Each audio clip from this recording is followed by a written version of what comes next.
In this video, we will discuss the Panorama window. If you would like to follow along with this video, please open the file 0210 the Panorama window.dwg. The Panorama window is an interface that can display many types of data. It is a floating, dockable window that you can keep open as you work.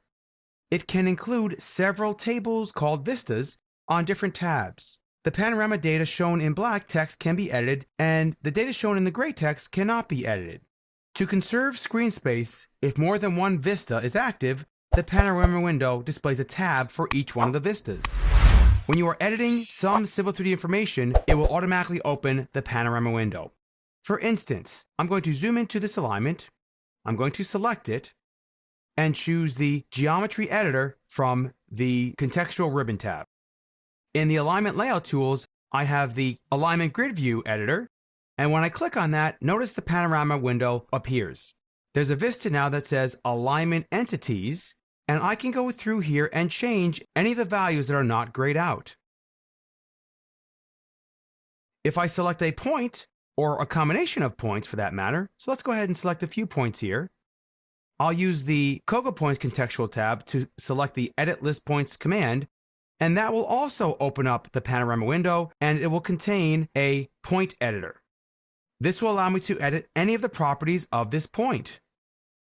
Once I make my edits, I would simply hit enter on the keyboard, and then to close any of the vistas, you simply select this checkbox here.